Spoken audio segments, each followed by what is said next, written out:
നമസ്കാരം. പ്രവാസി മലയാളി റൗണ്ട് അപ്പിലേക്ക് സ്വാഗതം. പ്രവാസികൾ അറിഞ്ഞിരിക്കേണ്ടതും പ്രവാസികൾ ഇന്ന് അറിയാനിടയുമായിട്ടുള്ള വാർത്തകളാണ് നമ്മൾ എത്തിയിരിക്കുന്നത്. നമുക്ക് വാർത്തയിലേക്ക് കിടക്കാം അല്ലേ? ഒരു കുറേ ആയി ഇപ്പോൾ വന്നിട്ട്.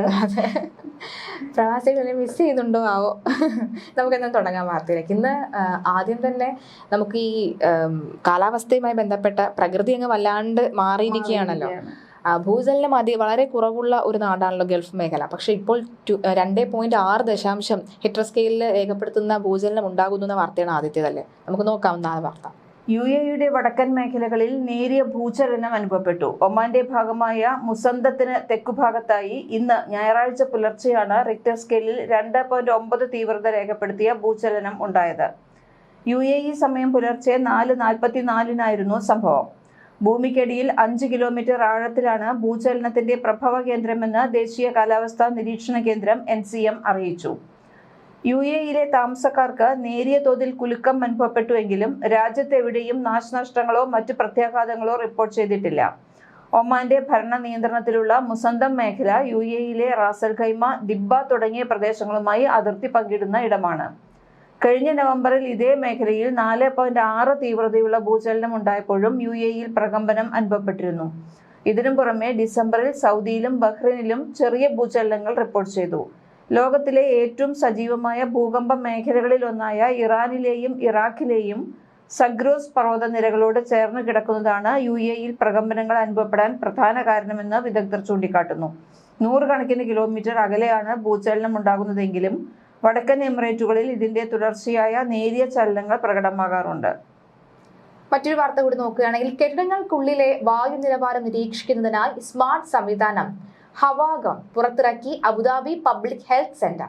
പൊതുജനാരോഗ്യം മെച്ചപ്പെടുത്തുന്നതിനും കെട്ടിടങ്ങൾക്കുള്ളിലെ വായു മലിനീകരണം തടയുന്നതിനുമായാണ് നൂതന പദ്ധതി ആവിഷ്കരിച്ചിരിക്കുന്നത്.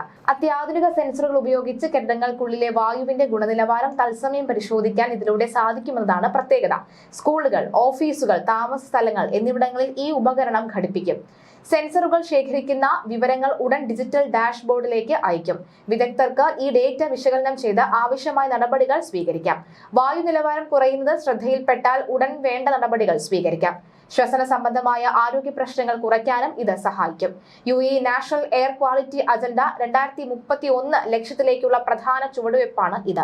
എപ്പോഴും ഭാവിയിൽ സഞ്ചരിക്കുന്ന രാജ്യം തന്നെയാണല്ലോ. അപ്പോൾ 2031 ഗുണനിലവാരത്തിൽ ഉയർന്ന പട്ടികയിൽ നിൽക്കാൻ വേണ്ടി തന്നെയാണ് ഇപ്പോൾ മുതൽ 2025 അവസാനം 2026 തുടക്കം മുതൽ തന്നെ ഈ ഒരു നീക്കവുമായി എത്തിയിരിക്കുന്നത്. ഇത് നമുക്ക് മൂടൽമഞ്ഞിന്റെ വാർത്ത കൂടി വരാം. റെഡ് അലേർട്ട് ആണ് ശ്രദ്ധിക്കുക. മൂടൽമഞ്ഞ് കനക്കുന്നു. കുറച്ച് ദിവസങ്ങളായി UAE പല രാജ്യങ്ങളിലും ഇതെല്ലാം മൂടൽമഞ്ഞ് ധാരാളം ഉണ്ടായിരുന്നു. കനത്ത മഴയുണ്ടായിരുന്നു, അതിശൈത്യമുണ്ടായിരുന്നു. ഇപ്പോൾ മൂടൽമഞ്ഞ് കനക്കുകയാണ്. അങ്ങനെ കനക്കുമ്പോൾ രാജ്യത്തുടനീളം മങ്ങിയ അന്തരീക്ഷമായിരിക്കുമെന്ന് UAE national centre of meteorology അറിയിച്ചിരിക്കുകയാണ്. തിരശ്ചീന ദൃശ്യപരത കുറയുമെന്നും ചില പ്രദേശങ്ങളിൽ കാഴ്ച വ്യക്തത വീണ്ടും കുറയാൻ സാധ്യതയുണ്ടെന്നും കാലാവസ്ഥാ കേന്ദ്രം മുന്നറിയിപ്പ് നൽകി. മൂടൽമഞ്ഞ് കണക്കിലെടുത്ത് ചില ഭാഗങ്ങളിൽ റെഡ്, യെല്ലോ അലർട്ടുകൾ പുറപ്പെടുവിച്ചിട്ടുണ്ട്. 1000 മീറ്ററിൽ താഴെ ദൂരക്കാഴ്ചയ്ക്ക് കാരണമാകുന്ന മൂടൽമഞ്ഞ് രൂപപ്പെടുന്ന പ്രദേശങ്ങളിലാണ് റെഡ് അലർട്ട് നൽകിയിരിക്കുന്നത്. ചില ഭാഗങ്ങളിൽ വാഹനങ്ങളുടെ വേഗത മണിക്കൂറിൽ 80 കിലോമീറ്ററായി കുറച്ചതായി അബുദാബി പോലീസ് അറിയിച്ചു. ഇതേസമയം തീരദേശ വടക്കൻ പ്രദേശങ്ങളിൽ നേരിയ മഴ പ്രതീക്ഷിക്കാമെന്നും കാലാവസ്ഥാ കേന്ദ്രം വ്യക്തമാക്കി. അന്തരീക്ഷം ഭാഗികമായി മേഘാവൃതമായിരിക്കും. ചില തീരപ്രദേശങ്ങളിൽ രാത്രിയിലും ഞായറാഴ്ച രാവിലെയും ഈർപ്പമുള്ള കാലാവസ്ഥ പ്രതീക്ഷിക്കാം. മണിക്കൂറിൽ 10 മുതൽ 20 കിലോമീറ്റർ വേഗതയിൽ നിന്ന് മണിക്കൂറിൽ 35 കിലോമീറ്റർ വേഗതയിൽ വരെ കാറ്റ് വീശാൻ ഇടയുണ്ട്. അറേബ്യൻ ഗൾഫിലും ഒമാൻ കടലിലും നേരിയതോ മിതമായതോ ആയ തിരമാലകളായിരിക്കും ഉണ്ടാവുക. ദുബായിൽ 19 ഡിഗ്രി സെൽഷ്യസിനും 26 ഡിഗ്രി സെൽഷ്യസിനും ഇടയിലും, ഷാർജയിൽ 16 ഡിഗ്രി സെൽഷ്യസിനും 26 ഡിഗ്രി സെൽഷ്യസിനും ഇടയിലും, അബുദാബിയിൽ 17 ഡിഗ്രി സെൽഷ്യസിനും 25 ഡിഗ്രി സെൽഷ്യസിനും ഇടയിലും താപനില ഉയരുമെന്നും കാലാവസ്ഥാ കേന്ദ്രം വ്യക്തമാക്കി. തീർച്ചയായിട്ടും ആ ഒരു കാര്യങ്ങളൊക്കെ തന്നെ എല്ലാവരും ശ്രദ്ധിക്കുക അല്ലേ. വളരെ പ്രധാനപ്പെട്ട നിരീക്ഷണമാണ്. ഇപ്പൊ അധികം മുമ്പൊക്കെ നമ്മൾ കേട്ടിരുന്നത് ഗൾഫിലും മഴയില്ല എന്നാണ്. മഴയില്ലാത്ത രാജ്യമാണ്. പക്ഷെ ഈ പൊടിക്കാറ്റ് പണ്ട് ഉണ്ട്. ഈ മഴ അത്ര അധികം ഉണ്ടാകാറില്ല. ഇപ്പൊ മഴ ഭയങ്കര മഴയാണ്, കനത്ത മഴയാണ്. അതായത് 1-2 ദിവസം കൂടി നിന്നാൽ തന്നെ അവിടെ വെള്ളപ്പൊക്കം ഉണ്ടാകുന്ന സാഹചര്യം ഉണ്ടാകുന്നുണ്ട്. താഴ്ന്ന പ്രദേശങ്ങളിലെല്ലാം വെള്ളം കയറുന്നുണ്ട്. ഒരുപാട് ബുദ്ധിമുട്ടുകൾ വാഹനം ഓടിക്കുന്നവർക്കാണ് ഏറ്റവും കൂടുതൽ ബുദ്ധിമുട്ട് വരുന്നത്. മരുഭൂമിയിലെ മഴ കണ്ടിട്ടുണ്ടോ എന്നൊക്കെ തിലകൻ ചോദിക്കുന്ന ഒരു ചോദ്യമുണ്ട്. പക്ഷെ ഇപ്പോൾ മഴ കൊണ്ട് മടുക്കുന്ന ഒരു സാഹചര്യം മരുഭൂമിയിൽ. മറ്റു വാർത്തയിലേക്ക്. സാങ്കേതിക വിദ്യയിൽ വൻ കുതിച്ചുചാട്ടം ഉണ്ടാകുന്ന സാഹചര്യത്തിൽ UAE-യിൽ പുത്തൻ തൊഴിലവസരങ്ങൾ വരുമെന്ന് റിപ്പോർട്ട്. 2030-നുള്ളിൽ 10.3 ലക്ഷം തൊഴിലാളികളാകും ആവശ്യമായി വരിക. 54% വളർച്ച പ്രതീക്ഷിക്കുന്ന സാങ്കേതിക രംഗത്ത് മാത്രം 91,000 പ്രൊഫഷണലുകൾക്കാണ് തൊഴിലവസരം ലഭിക്കുന്നത്. ഉൽപാദന മേഖലയിൽ 1.33 ലക്ഷം, വിദ്യാഭ്യാസ രംഗത്ത് 78,000, റീറ്റെയിൽ മേഖല 60,000, ഫിനാൻസ്, ഹെൽത്ത് കെയർ മേഖലയിൽ 80,000 എന്നിങ്ങനെയാണ് ഒഴിവുകളുള്ളത്. എന്റർപ്രൈസസ് സോഫ്റ്റ്വെയർ കമ്പനിയായ സർവീസ് നൗ, എഡ്യൂക്കേഷൻ കമ്പനിയായ പേഴ്സൺ എന്നിവ ചേർന്ന് നടത്തിയ പുതിയ പഠനത്തിലാണ് കണ്ടെത്തൽ. AI മനുഷ്യരുടെ ജോലി സാധ്യത ഇല്ലാതാക്കില്ലെന്നും പകരം ജോലികൾ കൂടുതൽ എളുപ്പമാക്കാനായി സഹായിക്കുമെന്നുമാണ് പഠനം വ്യക്തമാക്കുന്നത്. സിസ്റ്റം അനലിസ്റ്റുകൾ, കമ്പ്യൂട്ടർ പ്രോഗ്രാമർ, സെർച്ച് മാർക്കറ്റിംഗ്, അതുപോലെ തന്നെ സ്ട്രാറ്റജിസ്റ്റുകൾ എന്നിവക്കാണ് കൂടുതൽ തൊഴിൽ സാധ്യത ഉള്ളത്. പതിവ് രീതിയിലുള്ള ജോലികൾ AI ഏറ്റെടുക്കുമ്പോൾ കൂടുതൽ ക്രിയാത്മക പ്രവർത്തനങ്ങൾ ചെയ്യാൻ മനുഷ്യർക്ക് സാധിക്കും. പുതിയ തൊഴിലവസരങ്ങൾ പ്രയോജനപ്പെടുത്തുന്നതിന് ജീവനക്കാർക്ക് AI സാങ്കേതിക വിദ്യകൾ പരിശീലനം നൽകേണ്ടത് അനിവാര്യമാണെന്നും റിപ്പോർട്ടിൽ ചൂണ്ടിക്കാട്ടുന്നു. UAE national strategy four artificial intelligence 2031 എന്ന ലക്ഷ്യത്തിലേക്കുള്ള പ്രധാന ചുവടുവയ്പ്പാണ് ഇത്. UAE ലോകത്തെ ഏറ്റവും മികച്ച AI കേന്ദ്രമാക്കി മാറ്റാനാണ് സർക്കാർ ലക്ഷ്യമിടുന്നത്. മറ്റ് പ്രമുഖ രാജ്യങ്ങളെ അപേക്ഷിച്ച് UAE-യിലെ തൊഴിൽ വളർച്ച 12.1% കൂടുതലാണ്. ഇന്ത്യൻ 10.6% നിൽക്കുമ്പോഴാണ് UAE-യിൽ 2% കൂടുതൽ. UK-യിൽ 2.8%, US 2.1% എന്നിങ്ങനെയാണ് വളർച്ചാ നിരക്ക്. എന്തായാലും ഇന്ത്യ അതിൽ കിടപിടിക്കുന്നുണ്ടല്ലോ. UAE-യിൽ ജോലി ചെയ്യുന്ന മലയാളി പ്രവാസികളാണോ? എങ്കിൽ എന്തിനാണ് ഇത്രയും പ്രശ്നങ്ങൾ ഉണ്ടായിട്ടും UAE-യിൽ തന്നെ പിടിച്ചു നിൽക്കുന്നത്? കമ്പനിയിൽ ശമ്പളം കുറവാണെങ്കിലും, ജോലിഭാരം കൂടുതലാണെങ്കിലും, അല്ലെങ്കിൽ ബോസുമായി അത്ര നല്ല രീതിയിലല്ലെങ്കിലും തൽക്കാലം ഇവിടെ തന്നെ നിൽക്കാം എന്ന സേഫ് സോൺ തന്നെ തിരഞ്ഞെടുക്കുന്നത് എന്തിനാണ്? ഇക്കാര്യങ്ങൾ എപ്പോഴെങ്കിലും നിങ്ങൾ ചിന്തിച്ചിട്ടുണ്ടോ? എങ്കിൽ നിങ്ങൾ അറിഞ്ഞോ അറിയാതെയോ ജോബ് ഹഗ്ഗിംഗ് എന്ന ട്രെൻഡിന് പിറകിലാണ്. എന്നാൽ എന്താണ് ഈ സംഗതിയെന്നും UAE-യിലെ മലയാളി പ്രവാസികൾ ഇത് ശ്രദ്ധിക്കേണ്ടത് അത്യാവശ്യമാണോ എന്നും അറിയുകയും വേണം.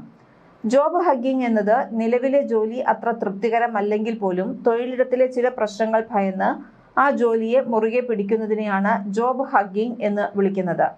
മോൺസ്റ്ററിന്റെ 2025 റിപ്പോർട്ട് പ്രകാരം ലോകമെമ്പാടുമുള്ള 75% ജീവനക്കാരും 2027 വരെ തങ്ങളുടെ നിലവിലെ ജോലിയിൽ തന്നെ തുടരാൻ ആഗ്രഹിക്കുന്നതായാണ് വ്യക്തമാക്കിയത്. എന്നാൽ ഇതിന്റെ പ്രധാന കാരണം ഭയവും സാമ്പത്തിക അസ്ഥിരതയുമാണ്. UAE-യിലെ മിക്ക ആളുകളും നേരിടുന്ന ഒരു പ്രധാന പ്രശ്നമാണ് ഇതാണെന്നും വിദഗ്ധർ വ്യക്തമാക്കുന്നു. UAE-യിൽ ഇപ്പോൾ ഈ മാറ്റം പ്രകടമാണ്. കാരണം ഇവിടെ വിസ, ഫാമിലി സ്റ്റാറ്റസ്, വർദ്ധിച്ചു വരുന്ന ജീവിത ചെലവ് എന്നിവയെല്ലാം ജോലിയുമായി ബന്ധപ്പെട്ടിരിക്കുന്നതാണ്. അതിനാൽ പുതിയൊരു ജോലി കിട്ടാതെ പഴയത് വിടുന്നത് വലിയ റിസ്ക് ആണെന്ന് എല്ലാവർക്കും അറിയാം. ഉദ്യോഗാർത്ഥികൾ ഇപ്പോൾ കൂടുതൽ ജാഗ്രതയുള്ളവരാണെന്നാണ് റിപ്പോർട്ടുകൾ വ്യക്തമാക്കുന്നത്. ഒരു ഇന്റർവ്യൂ കഴിഞ്ഞാലും ഓഫർ ലെറ്റർ സ്വീകരിക്കാൻ 2 തവണ ആലോചിക്കുന്നതായും, എന്നാൽ ഇത് മടികൊണ്ടല്ല മറിച്ച് തന്ത്രപരമായ ഒരു നീക്കം നടത്തുകയാണ് എന്ന് അവർ വ്യക്തമാക്കുന്നു. കാര്യങ്ങൾ ഇങ്ങനെയൊക്കെ ആണെങ്കിലും ഇവിടെ ഒരു കുഴപ്പമുണ്ട്. നമുക്ക് നോക്കാം എന്താണ്. അതായത് ഈ ജോലി പോകുമെന്ന പേടി കാരണം ഒരേ സ്ഥലത്ത് തുടരുന്നത് നിങ്ങളുടെ മാനസികാരോഗ്യത്തെയും കരിയർ വളർച്ചയെയും സാരമായി തന്നെ ബാധിച്ചേക്കാം. ഇതിനെ ക്വയറ്റ് ക്വിറ്റിംഗ് എന്നാണ് പറയുന്നത്. നിങ്ങൾ ശാരീരികമായി ഓഫീസിൽ തന്നെ ഉണ്ടാകും, പക്ഷെ മാനസികമായി ജോലിയിൽ നിന്ന് നേരത്തെ തന്നെ രാജിവെച്ച് കഴിഞ്ഞിട്ടുണ്ടാകും. സത്യത്തിൽ ഈ ഒരു അവസ്ഥയിലൂടെ എത്ര പേരാണ് കടന്നു പോകുന്നത് അല്ലേ? കൂടാതെ ഇത് നിങ്ങളുടെ പ്രകടനത്തെ ബാധിക്കുകയും ഭാവിയിൽ കൂടുതൽ പ്രശ്നങ്ങളിലേക്ക് നയിക്കുകയും ചെയ്തേക്കുമെന്നാണ് വിദഗ്ധർ പറയുന്നത്. അതേസമയം ഇനി നിങ്ങൾ ജോലി മാറുന്നില്ല എങ്കിലും ചില കാര്യങ്ങൾ ശ്രദ്ധിക്കേണ്ടതുണ്ടെന്നും വിദഗ്ധർ വ്യക്തമാക്കുന്നുണ്ട്.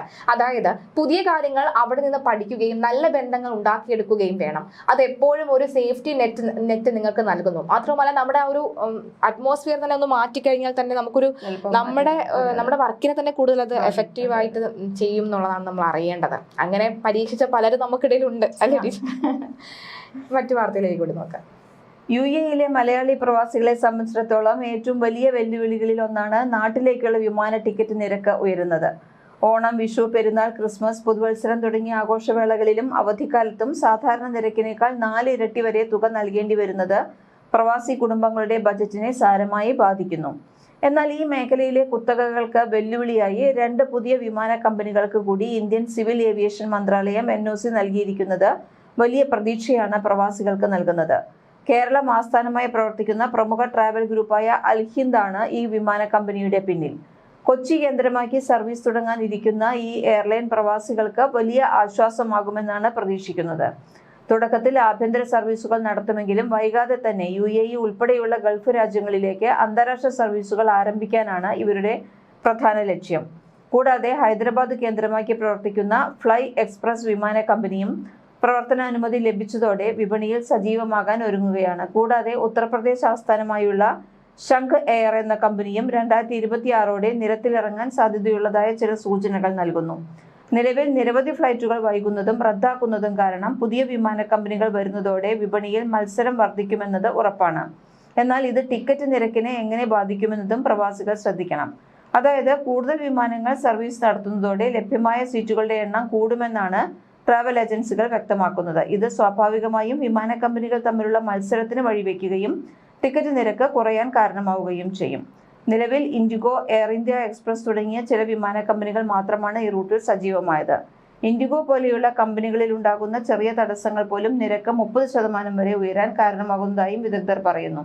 കൂടാതെ കൂടുതൽ എയർലൈനുകൾ വരുന്നതോടെ ഈ പ്രശ്നങ്ങൾക്ക് ഒരു പരിഹാരമുണ്ടാകുമെന്ന പ്രതീക്ഷയും നൽകുന്നു. കൂടാതെ പുതിയ വിമാന കമ്പനികളുടെ കടന്നുവരവ് ഇന്ത്യ UAE വ്യോമയാന മേഖലയിൽ പുതിയൊരു മാറ്റത്തിന് തന്നെ തുടക്കമിടുമെന്ന് ഉറപ്പാണ്. 2026ഓടെ ഈ കമ്പനികൾ പൂർണ്ണമായി പ്രവർത്തന സജ്ജമാകുന്നതോടെ നിലവിൽ നേരിടുന്ന യാത്രാ പ്രശ്നങ്ങൾക്ക് വലിയ പരിഹാരമായി മാറുമെന്ന കാര്യത്തിൽ സംശയമില്ല, അല്ലേ? ഇനി ശൈത്യകാല അവധിക്ക് ശേഷം UAEയിൽ ഉടനീളമുള്ള സ്കൂളുകൾ 2026 ജനുവരി 5-ന് വീണ്ടും തുറക്കും. ക്രിസ്മസ് പുതുവത്സര അവധിക്ക് ശേഷം സ്കൂളുകൾ തുറന്നതോടെ 2ാം സെമസ്റ്ററിന് ഔദ്യോഗികമായി തുടക്കമാകും. ഈ ടേമിലെ ആദ്യ ആഴ്ചയിൽ തന്നെ ജനുവരി 7-നും 9-നും ഇടയിലായി 1ാം ടേം പരീക്ഷകളുടെ ഫലം പ്രസിദ്ധീകരിക്കും. കൂടാതെ ഇത്തവണ 2ാം ടേം 9 ആഴ്ചകളിലായാണ് ക്രമീകരിച്ചിരിക്കുന്നത്. ഇതിലാകെ 47 അധ്യയന ദിവസങ്ങളായിരിക്കും ഉണ്ടാവുക. ഇതോടെ ആഘോഷങ്ങളുടെയും വിശ്രമത്തിന്റെയും ദിനങ്ങൾക്ക് വിട നൽകിക്കൊണ്ട് UAEയിലെ സ്കൂളുകൾ വീണ്ടും സജീവമാവുകയാണ്. അവധി കഴിഞ്ഞ് തിരിച്ചെത്തുന്ന വിദ്യാർത്ഥികളെ കാത്തിരിക്കുന്നത് പഠനത്തിന്റെയും പരീക്ഷാ ഫലങ്ങളുടെയും പുതിയൊരു അധ്യയനം തന്നെയാണ്. അവധിക്കാലത്തെ മടിമാറ്റി പഠനത്തിലേക്ക് ശ്രദ്ധ കേന്ദ്രീകരിക്കേണ്ട സമയമാണെന്ന് വിദ്യാഭ്യാസ മന്ത്രാലയം വീണ്ടും ഓർമ്മിപ്പിക്കുകയാണ്.